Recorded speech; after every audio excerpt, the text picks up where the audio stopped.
On today's super fast episode of the Sports Mules, we'll discuss the beginning of the Formula One, NASCAR, and MLB seasons.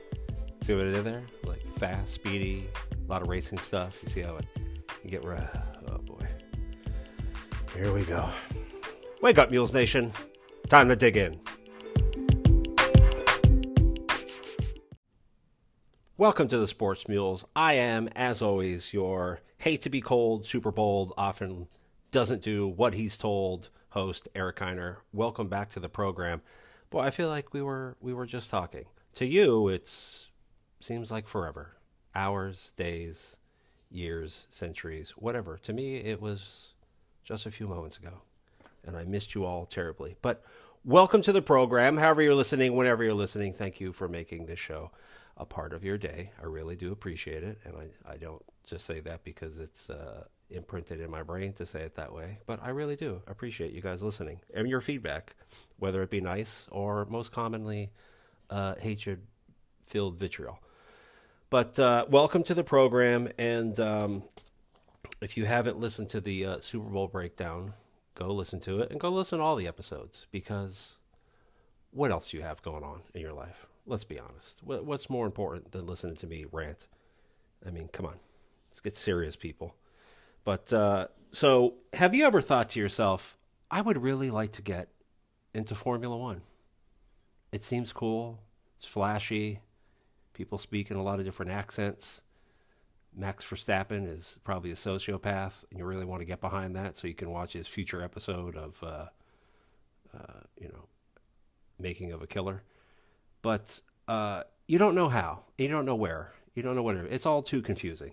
Kilometers? Kilometers? I don't know what the hell's going on.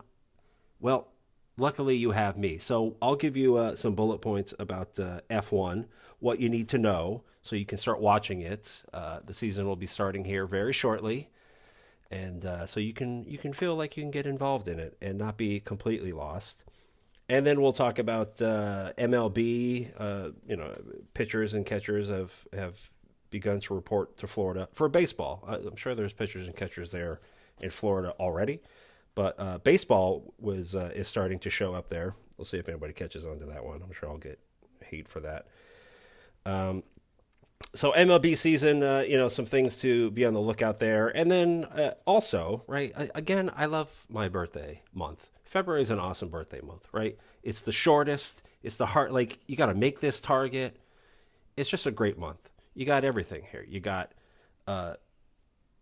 February 15th, the day after Valentine's Day, which is my second favorite day of the year, because so November 1st and February 15th are my two favorite days of the year, because all the Halloween and Valentine's Day candy are now half off. So who doesn't like half off candy?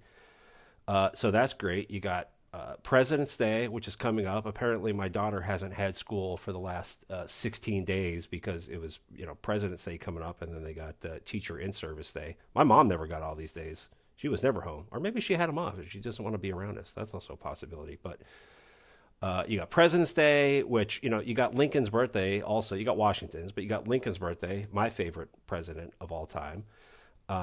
You got my birthday. You got my uncle's birthday 2 days after mine. I'm still the best birthday present he's ever got. And there's just, you get now the Super Bowl is in February. So you get the Super Bowl. Daytona starts. It'll be the race is usually around my birthday as well. So we got the Daytona 500 this week. So NASCAR season starts. And this is usually the time when the majority of the F1 teams come out with their new liveries. If you don't know what that is, we'll cover it. Don't worry. And their launches come out and the testing starts. So everything begins anew in February. To hell with spring. Piss off. February is the month. So I'm excited for it. We'll get into NASCAR and everything else, but it's a great month. And like I said, if you didn't listen to the previous episode, the hell you doing? But it's my birthday next week on Tuesday, February 20th, best day ever. Taco Tuesday and my birthday. Golly, I am living the high life. So again, I don't have my my alert yet. Wah, wah, wah, wah. So if you don't want to hear anything about racing or sports in general, thank you for tuning in for the first 5 minutes of the program. I think that gets me over the threshold, so now I can get back to really cursing. So thanks for joining, and thanks for listening. So I come from a racing family. Okay, my dad used to race. My brother races anything that has any sort of combustion motor on it at all. My mom thinks that the accelerator is supposed to go to the floor all the time at all moments. And my mind never stops racing. So I come from a racing family. A lot of people find it hard to believe that I enjoy racing, but I do. I do love it. I love that smell. You go in a garage, and a couple months ago, me and Brooke were out for a walk. That's my daughter, and we were walking around, and we passed some garage, and that smell that comes out, that gasoline and oil and profanity filled attitude, which is why she's my daughter. But that smell comes out, and she's like, "Oh, I love that smell." Right? It's just in our blood. We love it, and I know it, and I do love Formula One. I just love it so much, and I know that seems odd to come out of this white boy's mouth from Pennsylvania, but I do love Formula One. So I've watched a lot of things, in prep for the season, and I see a lot of people talk about, there's just so much. I don't know what to do. I don't know how to get started. So what a great time to get into F1. Beginning of the new season. It's coming up here. You haven't missed anything. You get ahead of the curve. Netflix has their, Drive to Survive series they've had now. There's a couple of years worth of it now. So go watch those. It's super entertaining. You learn a lot. You learn these, the different, teams and the players and the drivers and the different players from all, the position of everything. So it's a great time to get into it. So go watch those. Netflix, not a plug, not a sponsor yet, wink, but Netflix, Drive to Survive, go watch those. You'll learn so much just from all of that. But I thought I would give you guys a little breakdown of what to get into, right? So you have an base understanding to get in here. So first off here, we'll go over F1 teams. So currently there are 10 teams altogether, 10 teams. Each team has 2 drivers, and some teams are really good. Some teams are Haas. And, F1 is really the pinnacle of racing, right? At any level, whatever it is, people can have arguments, but Formula One is the pinnacle of racing. So we'll go over some things here. So we'll go over the teams first. I'll give you a quick little breakdown. So first we have Oracle Red Bull, which is currently, they have Max Verstappen, who is a 3-time world champ now. He might be at the end of his career, depending how things go, because he's still super young. He might be the greatest ever. We'll see. Still early, but he has that potential. And Max is also a slightly noted sociopath, which I love in a great way. But he, go watch some stuff on Max Verstappen. Super funny, but yeah, he. If somebody was like, "I think Max has murdered some people," I'd be like, I can see that. Makes sense. And then the team is also the team champ, which we'll also get into later how that works. But they are, above everybody else currently. Their team, the car and team they had last year was just as dominating as possibly imagined. Right. This is how most races go. Right. They all line up. They have the 5 red lights, and then when the lights go out, off they go racing. So basically, it's beep beep beep beep beep, lights out. Whatever Grand Prix has begun, and then you can just cut to the next clip of, Max Verstappen wins the race, because that's essentially how it went last year. I am a Red Bull fan. I am a Max Verstappen fan. So it was a good year, but I am also a fan of the next team here of Ferrari, or Scuderia Ferrari.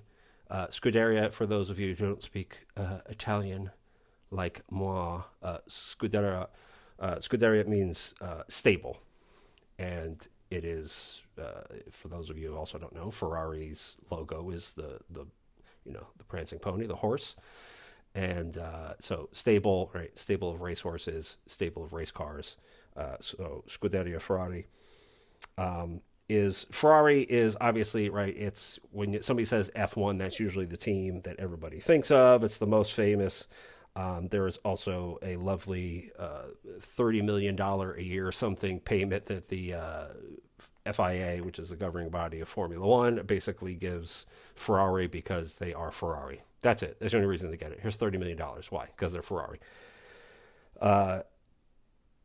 They've they've won the most, but the last few years they have struggled, be it on technical sides or most commonly on pit stop strategy or having tires prepared when cars pull into the pit stop. Tires, it's a mild necessity for any race car.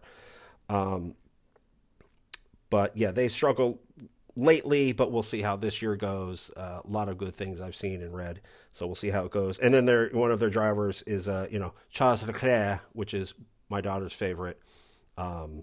Incredible talent. Unfortunately, he's been driving for shit Ferrari the last couple of years, but you can't say that. It's a Ferrari. He's a shitbox. If you know what movie that's from, Mazel tov to you. Mercedes was absolutely dominant. The previous 10 years, they have struggled with some new regulations in the last couple of years. Most notably, right, they have Lewis Hamilton, 7-time world champ, or 7.5 or 8, depending on what fan base you want to talk to.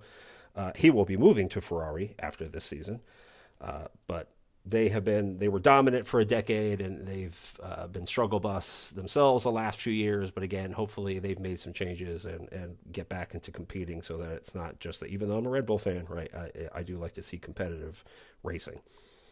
Next, we have Alpine, which is essentially Renault, which is a French manufacturer. They also are one of the engine providers to some of the teams. They're French. There you go. That's enough said on that one. Then we have Haas, which is the only American F1 team, and they are straight trash. The only thing they had good was their old president who ran the team, who they fired. Gunter was fantastic. He is the only person I've ever seen curse more and more creatively than me. But he is gone now, and they are just... there's a lot of stuff going on there. And being the only American team, and the fact that Andretti tried to get into F1 recently, and they got declined. It's somewhat of an embarrassment. It's one of those things that makes us look like a joke to the rest of the F1 community. But that's Haas. Then we have McLaren, right? Another historic team. Up and down the last few years. I would probably say, though, McLaren is the most fun. The team itself, they're obviously dedicated to winning and putting out a top-tier program for these cars and package. They're also an engine manufacturer, but they're the most fun, right? If you can listen to some McLaren radio commentary during a race, it's the best. I love them. We have Aston Martin, which is run by the Stroll family, who is a billionaire Canadian. I didn't know maple syrup sold that much, but I guess so. One of the drivers for the team is Lance Stroll. Name sound familiar? It's the son of the owner, and he might have a slight learning disability, but he's an F1 driver, and apparently you can't fire your son. He is a menace. He's a menace on the road. He is terrible. And then we have, oh God, here we go. So we have RB Visa Cash App. Yeah, you heard me.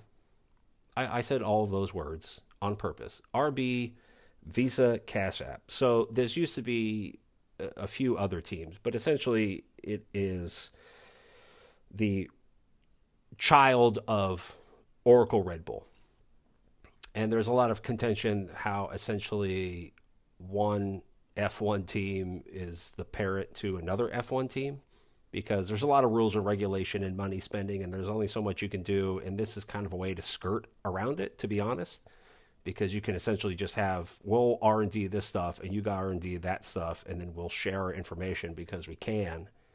And that way we can skirt around things. So they...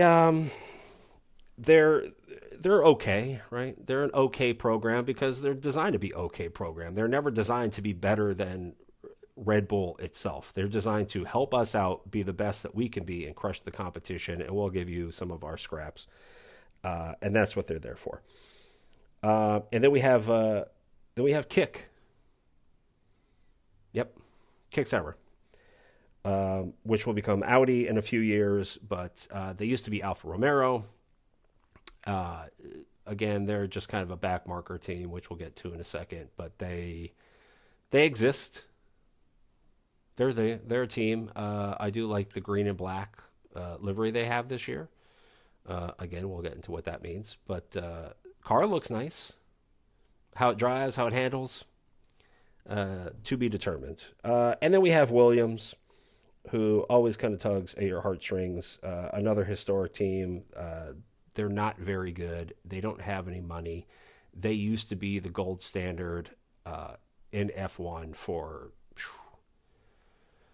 decade plus, 20 years. Just with their technical innovations and their engine design and the drivers they had, they were one of the best programs and teams that you could have. And, the financial part of F1 and then not kind of living up to that standard has really made things super difficult. So there's our players, right? Red Bull, Ferrari, Mercedes, Alpine, Haas, McLaren, Aston Martin, RB, Visa, Cash App. God, I love that one. Kick and Williams. So those are the players that we have here. And also a side note, Max Verstappen's song he has that some DJs made for him. Catchy as hell. I love it to death. So that's F1 teams. So you got the teams down, and now we'll get into some of the other stuff too. Things you can hear and be like, "What the hell does that mean?" So before we get into that, we'll just get into two other things real quick here. So some of the names you may have heard just through Jackie Stewart is a famous name that's out, that you've probably heard from before. Like I said, Lewis Hamilton, Michael Schumacher. Max Verstappen now, pseudo sociopath. One of my favorite drivers all time. He might be number 2 for me. Sebastian Vettel might be my second favorite driver of all time. He's just unbelievable. Fernando Alonso, who is still racing.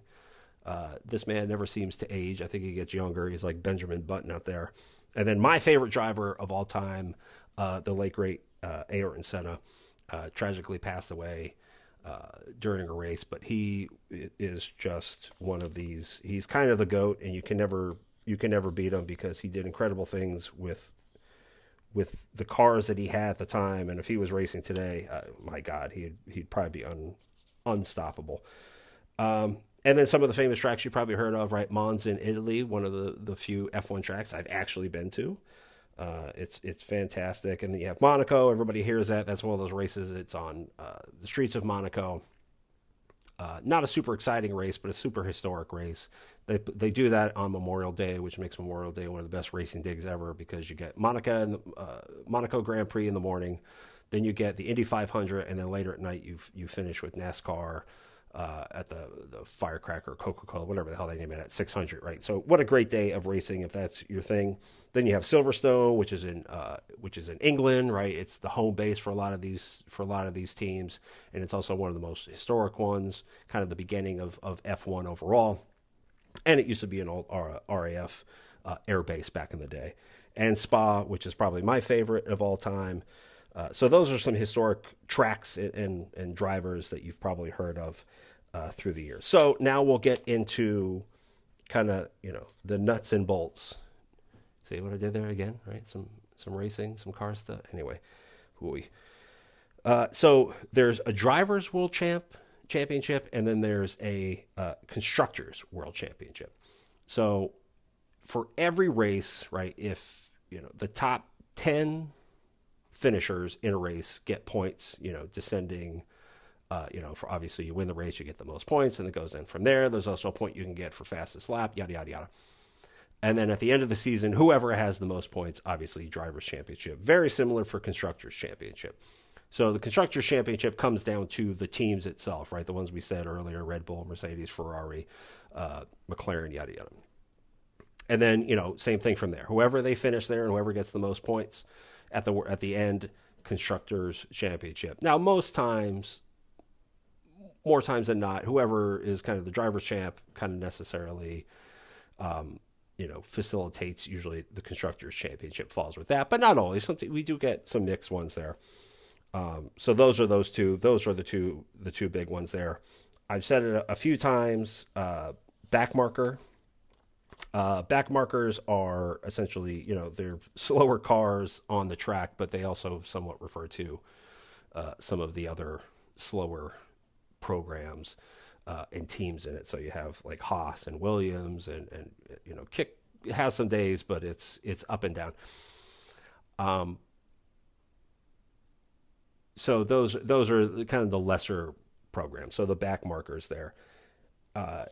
Some of these to an extent give me, Andretti Motorsports put a lot in to get into F1, right? That's their goal. And one F1 declined them because they didn't think that they were ready or prepared or could handle F1. And then you see some of these other teams, you're like, well, these guys can't do it either. So, I don't want to say it's European people not wanting Americans in, but it's European people not wanting Americans in. You'll also, and I've said it a few times as well, the liveries, right? The liveries are essentially the paint jobs on the cars, how they're designed, how they, what they look like, the logos and everything else on there and the colors they use. Most of them will kind of change year to year. Ferrari, big shock, it's going to be red.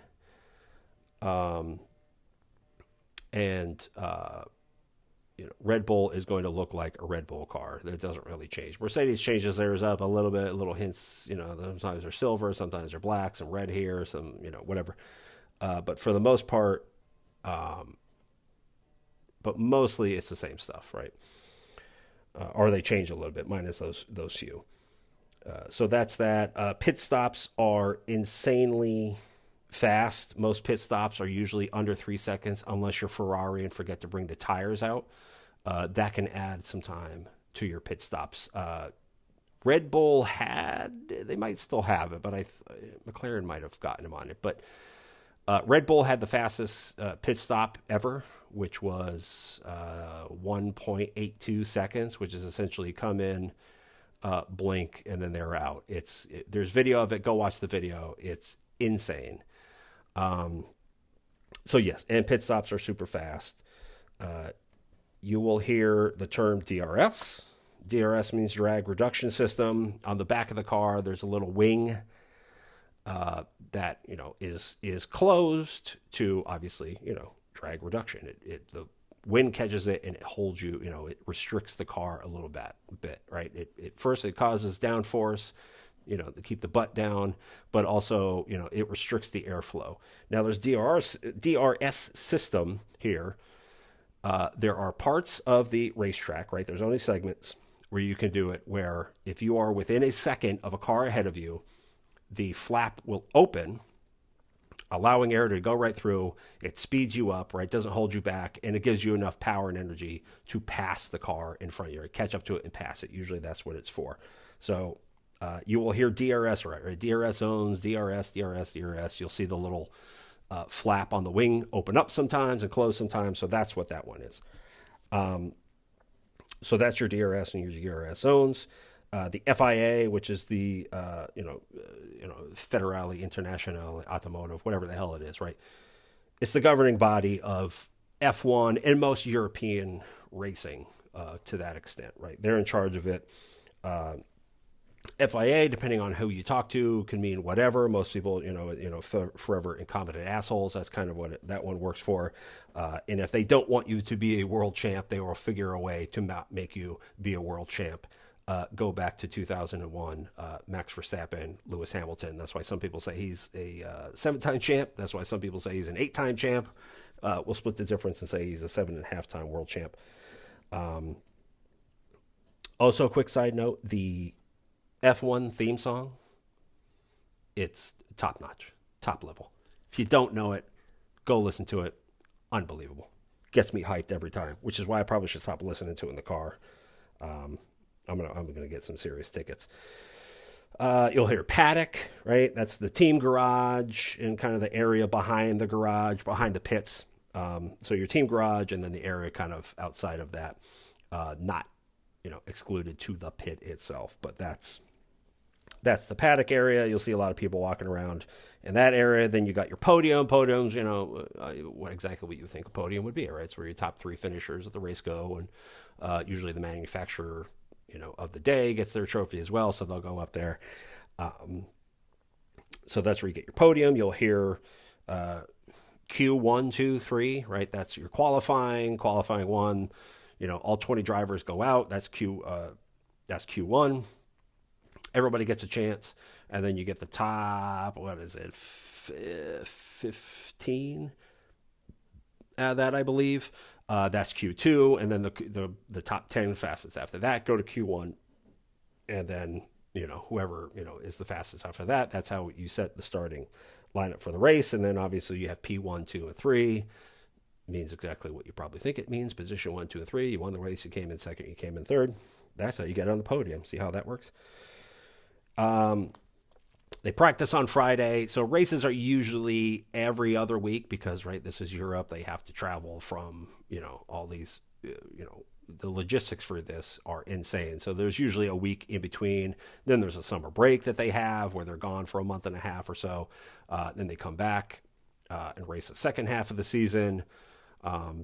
They can also do stuff with their parts, but so usually practices are on Friday, then you qualify on Saturday, and then Max wins the race on Sunday. So that's how that works. There's a few different tires as well. The most common three types of, and they also call them compounds, right? You'll hear other using this compound, yada, yada, yada. But there's three major types of wheels, right? There's the white label ones, which are the hard ones, which they aren't the fastest tire, but they will last the longest. Then you have your yellow mediums, right? That's your Goldilocks. They're a little bit quicker. They're a little bit faster than the white, but they will burn off a little bit quicker. And then you have your reds, which are the soft compound. Obviously, those are your fastest, but they also wear out the quickest on those. So there's that. And then there's two kind of wet weather ones, right? There's a full-on rain one. That's the blue that has the treads on it. That's how you get that nice rooster tail. It comes up off everything. And then there's intermediate ones, which are green, which is, it's not raining, but the track is a little wet. Maybe there's some puddles here and there. So you'll put that on there. So there's your full nerd breakdown on what tires are. But that's your general overview of F1. Right, so go watch the Netflix special or series. Go watch that. Enjoy it. Get to know these people. I think people would really enjoy it the more they know. I love it. Enjoy it. Have fun with it. Get involved in it. Pick a team. Don't pick Haas. I'm just heads up right now. I know we all want to be patriotic. Don't pick Haas. They're terrible. So we'll take a quick break from racing. Let's make a pit stop. All right, qualifying's over. Let's make a pit stop here. So MLB is starting. Pitchers and catchers have begun to report. Everyone else will be there very shortly, and then the full spring training season will kick off. Baseball is probably my second favorite sport. Right, football's my first love, my first passion, but baseball is super close. I do love baseball. And there's been some, the usual changes in the off season and, players move here, going here. But one of the things we'll talk about briefly in a little bit is still the amount of free agents that are out there. My number one gripe with baseball is kind of my number one gripe with a lot of European sports is that there's no salary caps. And essentially, if you just have more money, you can just buy more players, right? You can buy players. You can kind of rent players. You can make them. You can overpay somebody. Words are easy for you, not me. You can overpay somebody, get it wrong, and you'd be like, that sucked, but so be it. We got the cash, write it off, and move on. Where other teams who actually trying, not the A's. We'll get into that as well. But say you're the Pirates, right? I know I use them all the time as my baseball reference, but say you're the Pirates. You cannot pay somebody 10 years, $500 million, and then they bust. Not the good bust. Bust, not good. Because you can't eat that, right? You can't take that financial hit and be like, we pay this guy a lot of money and they're not performing. There's no return on investment because that's all the money they have, right? If you're paying somebody, $500 million, you're paying somebody $50 million a year. I don't think the Pirates payroll is higher than that. So you see what I'm saying? Like they can't do that, double their payroll, essentially half of it going to one person, and have that person not be, if they're a starting pitcher, have them be terrible. If they're hitter, not hit, be terrible at fielding. They can't make that commitment and have it not be successful. They can't recover financially. Yankees, Dodgers, Red Sox, they could take that hit and be like, damn, screw that one up. But trade them off, move them, whatever, pay them off, and excuse me, and move on. And it still hurts, but it's not devastating. Pirates did that. That organization is screwed again for another decade. These other organizations with actual cap, it hurts this year, maybe it hurt next year, and then they just move on with life. So that's my problem. That's how it is in Europe too, right? These soccer teams and, even F1, right? They just pay for more stuff and they can just do more regardless of what restrictions they try to give them. End of the day, it still works that way. But yet I digress. So here are some of the top things to know to get into the 2024 MLB season. So number one, Dodgers just bought everybody, right? They just went out and said, give me one of those, give me two of those, give me three of these, give me one of those. They just went Rodney Dangerfield and Caddyshack off on the rest of MLB, right? They got Shohei for $700 million. We've discussed the structure of all that, but right, that's $700 million. You paid almost, $750 million for one player. That's a lot. And not to mention everybody else that they signed in free agency, in trades. Dodgers have gone all in on 2024, right? I mean, obviously they've set themselves up to be successful in a few years after this as well, but they have really gone hard on 2024. And if they don't make and win the World Series this year, right, just making it is not good enough. They have to win the World Series this year. And if they don't, it is going to be a massive turnover at that organization, from managers to GM to whoever, who have gone all in. And if it doesn't work out, they're going to look like fools. So there's going to be a lot of changes. So watch the Dodgers this year, right? And see if they come out of here slow. They've put a lot of pressure on themselves. So we'll see how that works out. Number two, we touched on it briefly. A lot of free agents that are still available in MLB. A lot of it is, they're all shockingly, Scott Boras, who is Satan incarnate. Unless you're one of his clients who he's trying to get you the most money, he's trying to get himself the most money. He's not trying to get you the most money. He's trying to get himself the most money. But he's the agent for a lot of these guys. So there's still a lot of people. So if you go into spring training and you don't like how your team looks, or you don't like how they're performing, or even the beginning of the season, to be completely honest, there are still a lot of people and moving pieces out here. And it's weird to be this far into the season already where we're at and not have a lot of these key guys still signed. So be on the lookout for that. Third one here, much like the Dodgers, the Yankees, who are perpetually on the clock, but more importantly, the front, the GM and the manager are on the clock. A lot of people thought they should, and me included, thought they should have been termed last season, either directly after the season or 3/4 of the way through it. Brian Cashman, who is good friends with the owner, Hank, Steinbrenner, Hank doesn't have what his dad had, which was, I'm here to win championships. We're the New York Yankees. This is what we do. And if you don't meet our standards, get the hell out of here. Whether you're a player, coach, manager, hot dog vendor, guy selling crap T-shirts out in front of the stadium, whatever, we're here to win. And if you're not in, then get out. Hank does not have that. And the Yankees have underperformed for the last, I don't know, decade of, again, buying everybody they can, raiding their farm system, and then not have it pay out, and like this, get rid of some guys, and the financial hit doesn't bother them, which is how Brian Cashman works, which is still the old way of what the Dodgers have done. If we can't raise them, I'll buy them. And Aaron Boone, who, or if you live in New England, Aaron Effin Boone,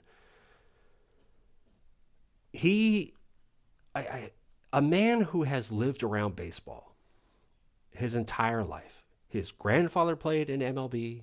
His father played in the MLB. He played. His brother played. He has grown up at the highest level of baseball. And for him to still make idiotic decisions and living off of data sheets handed to him instead of sports, baseball, life instinct to make decisions is just dumbfounding to me.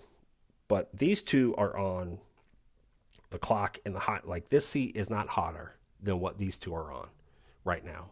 So see how this season starts. If it comes June and they're in third place and just not looking good, be wary, because again, they've gone through and they've traded people, they've released people, they've signed people. They got Juan Santos from the Padres. I think they made out in that deal because I think the Padres just want to get rid of him.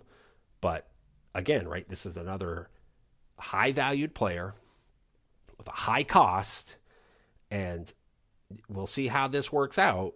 But there's still a lot of key pieces that they didn't get that they needed to focus on. But again, getting another massive bat to put in the lineup, all right, the last 6 years, the Yankees are home run or bust. They don't play small ball. They don't move people over. They don't really steal bases, even though it's easier to steal now than ever.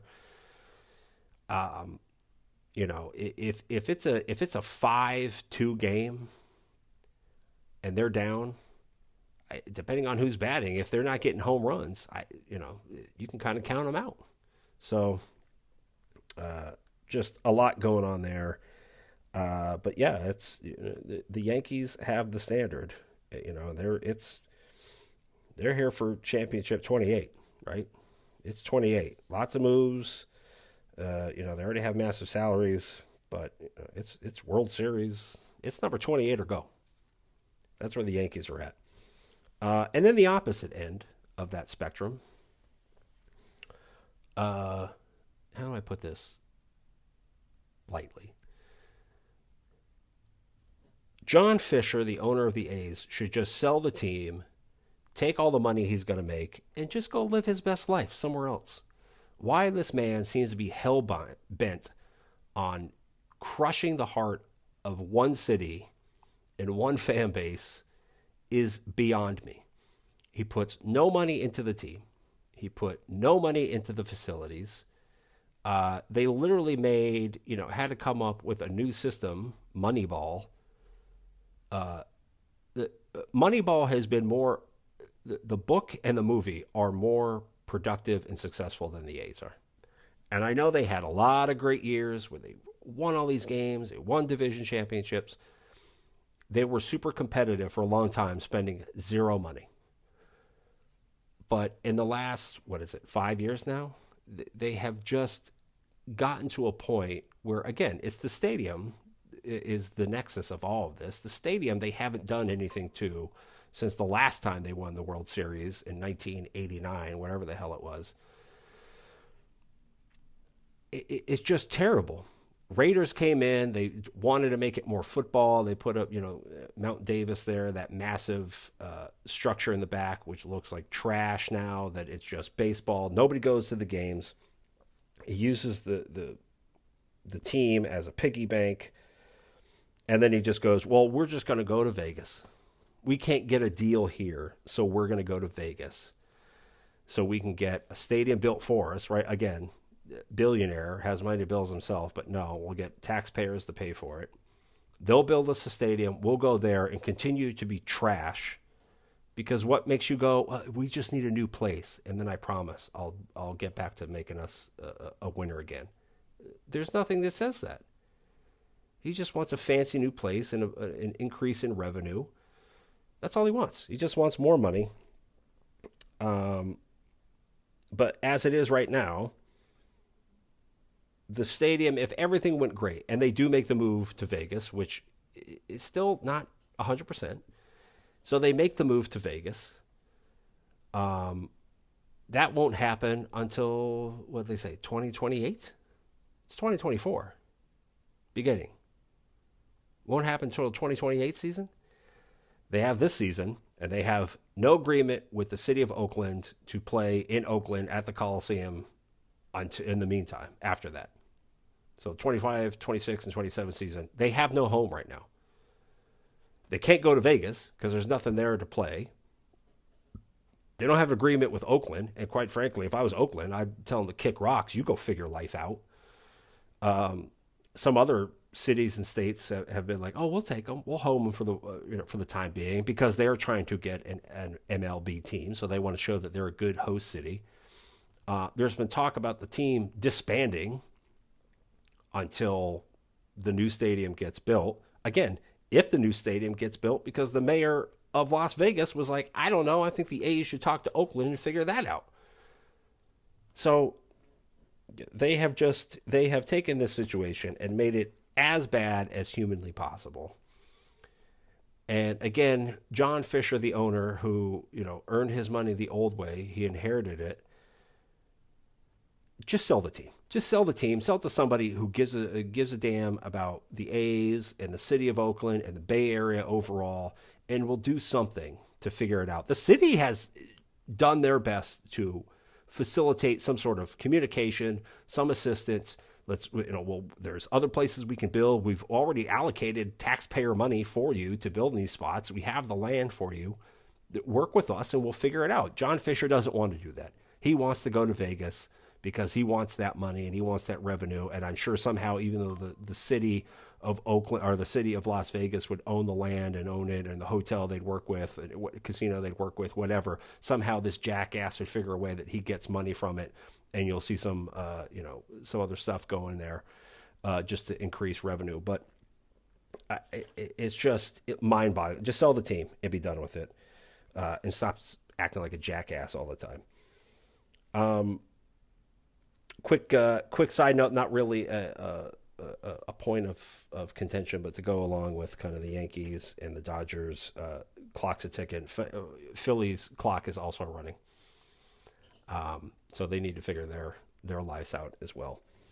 The fifth one here, who's going to be this year's Rangers, Mets, and Diamondbacks, right? The Rangers, before the season, they made a lot of moves. They spent a lot of money. They said, hey, listen, we're tired of losing to the Astros and being the also ran here in our own state. They went all in, obviously, and then they still had more injuries through the season, but they made trades they needed to bring in what they needed to continue to be successful. They get to the playoffs, obviously, to win the World Series last year. But who's going to be that team in 2024 who has invested in their team and will continue to make decisions to be successful this year? Is it going to be the A's, or is it going to be the Yankees? Is it going to be the Dodgers? Who's going to do it? But we'll find out. Who's going to be this year's Mets? Is it also the A's? Is it also the Yankees? Is it also the Dodgers, who spent all of this money and signed all of these people, and it doesn't translate into wins on the field? Who's it going to be this year?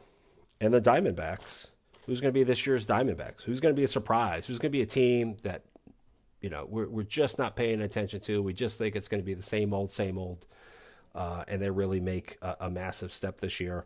I think it's also interesting to watch the Diamondbacks this year, to see, was last year just one of those flukes, or have they designed, this team and running this organization how they need to be consistently successful. So we'll find out. And then the last one here. Apparently, these new uniforms suck. So Nike has the rights to the uniforms, to which Nike then gave to Fanatics to make the uniform. So Nike is not even making these uniforms; they just licensed it to, they've outsourced. Nike's done it the American way. They took work, they got a contract, and then they immediately outsourced it to somebody else. So Fanatics is actually making it and then just slapping Nike logos on it. But the design, the material, the cut, the stitch work, how they've done things, it just, like, I've seen stuff, it looks like trash. Like the pro level, I'm not even talking about what you can buy. That's also part of it. But like on the field, what MLB players are wearing looks like the $78 jersey you can buy in the gift shop. Like, this quality is terrible.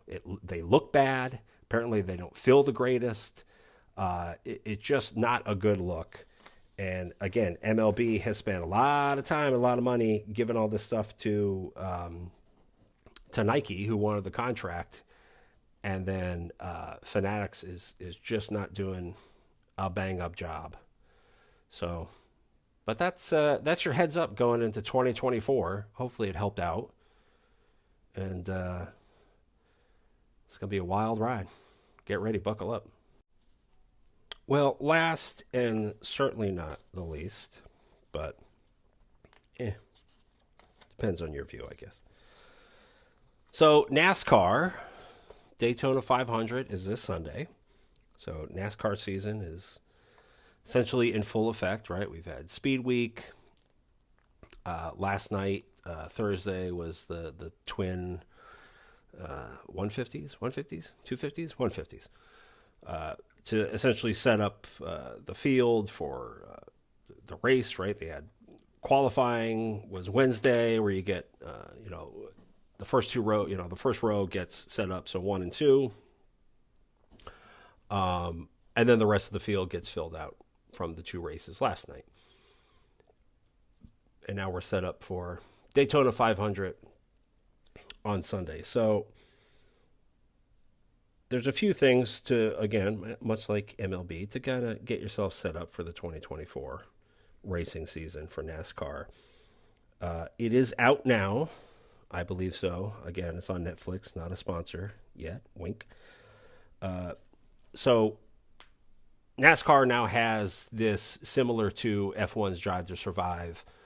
There's a series on Netflix that you can watch as well. So it's a great way to get kind of yourself introduced. If you don't know about it, you can watch it.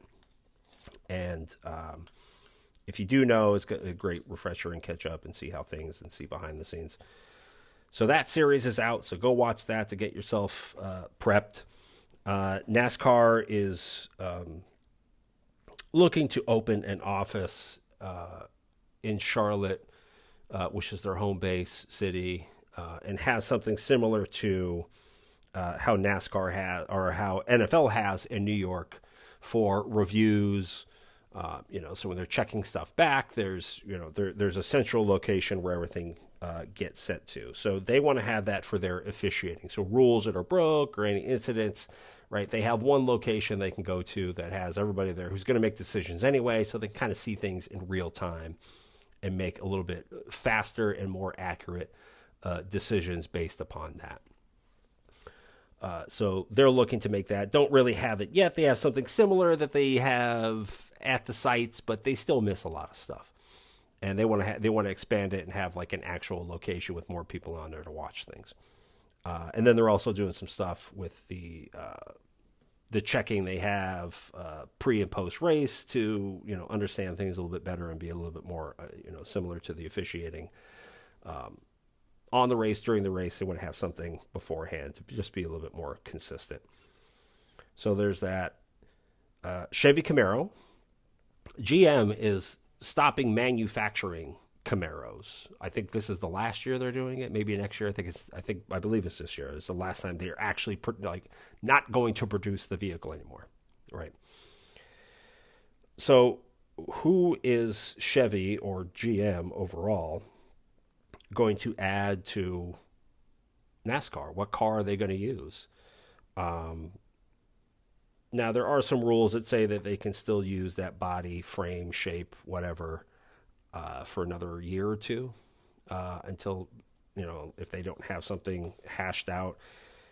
And quite frankly, the days of, I know it's stock car racing, but the days of, these cars being stock cars or even really looking like the cars that you drive on the street has long since passed. So, with that in mind, and I think there's like the Malibu, and I think there's one other car they have that Chevy produces that is a sedan that you could really put out there. Um, I'm sure there's a lot of divorced dads out there that use Enterprise Rent a Car that would love to see a Malibu out there because they can feel like they're driving one. But since it's GM, technically, I know it's always been Chevy, but it's really GM. I would Cadillac has an incredible racing setup. It's Cadillacs racing all over the world. Um, I would say put a Cadillac in there, fancy it up, add some prestige to NASCAR, class up this joint. I would go with Cadillac. I know I've heard some other things and read some things about perhaps just figuring out the Corvette to put it in there, but I would say I would go Cadillac. I think that's the best move. But they're gonna have to figure something out because, like I said, their GM is not going to be making the Camaro, so have to figure that out. Um, they've mixed up the tracks, and I think in a good way, right? They've added more the way they've done it going up to the playoffs. I hate the playoffs. That's a whole other conversation, but a lot more short tracks, a lot more road courses that are in there.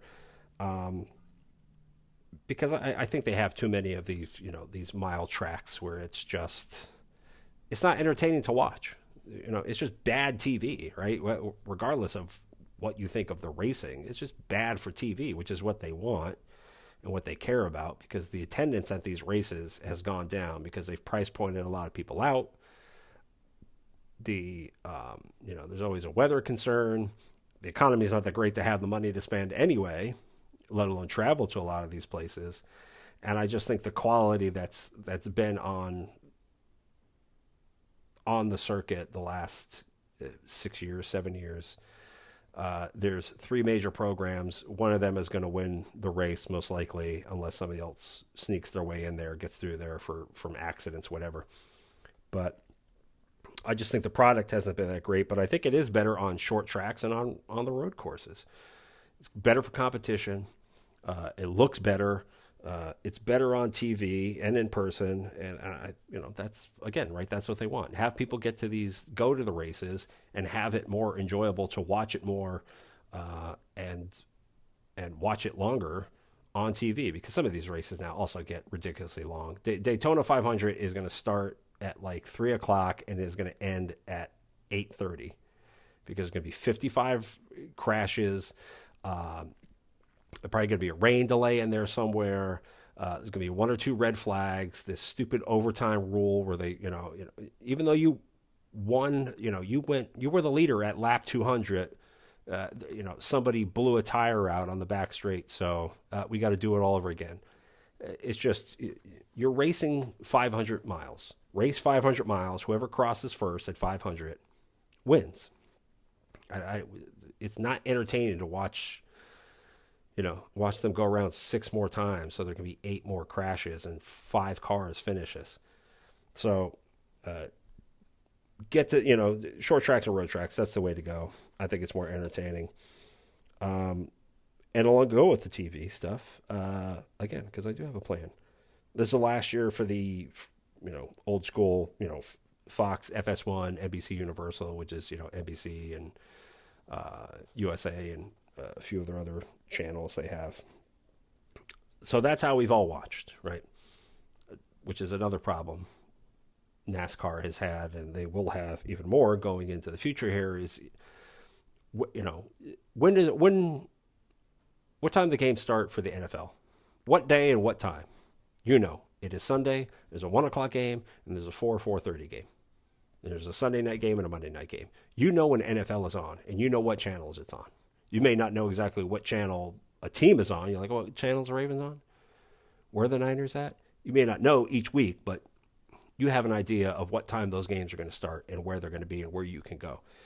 NASCAR's issue is that some of these games are on Fox, some of these games are on NBC, some of these games are on USA, some of these races are on FS1. Qualifying is all over the place. It just makes it difficult to watch and find. You want to build and grow your audience. If I don't know where the hell I'm going, if I got to Google every week what time, where, the race times are off, the channels are off, it's just an absolute nightmare. And now they've added a little spice to it because next year when they have the Fox and NBC, they're also going to have Amazon Prime and the Warner Brothers Discovery, TNT is going to be broadcasting as well. So who's showing what races on what days and what times? I know they try to break it up first half, second half, but it is still just a complete nightmare. I know they're trying to do like everybody else is doing and have your stuff streaming and expand out and get more TV revenue. But this one is, we'll see. And again, a lot of NASCAR fans, I know they want the younger audience, but that core base of old school NASCAR fans that they have just completely pissed off in the last 15 years, because all they care about is the future. They don't care about the people that helped build this enterprise up into what it is. They only care about the people they can get. So, I hope it works out, and I hope they figure out a cohesive plan. But right now, NASCAR needs to watch, how people are able to watch.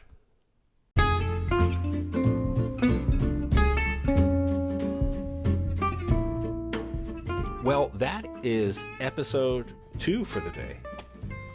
I'm spent. I need a cold beverage and maybe a cigar. I don't know. Like I said, it's birthday weekend starting, so I'm gonna live it up. There was one thing I forgot to mention. EA Sports College Football 25. It's a go. Coming out this year, and I think there was like a full trailer, they said, coming up in March or May or I don't know, whatever, but it's going to happen. It's happened. College football's back. EA Sports, it's in the game. Gotta love it. Finally, it's back. So, so there's that, because I saw the trailer for that yesterday. I also saw a trailer for X-Men 97. Remember the old cartoon? X-Men back in the 90s? Redid it, looks in that same style, 97. God damn. What a time to be alive. I'm so excited for it. So, thanks for listening. I hope you enjoyed it. I hope this was informative to you. So, now's the time. Get out there. Start watching some Formula One. Get ready for the MLB season. Watch the Daytona 500 this weekend. It's the big party kickoff for my birthday. My birthday's on Tuesday. Please, in lieu of gifts, just send straight cash on me. And enjoy. The sun is shining. It's a beautiful day. We're all still here, happy, relatively healthy. But go out, enjoy the weekend, have fun. First drinks on me. Arrivederci. Ciao, ciao. Dig in. Go Mules.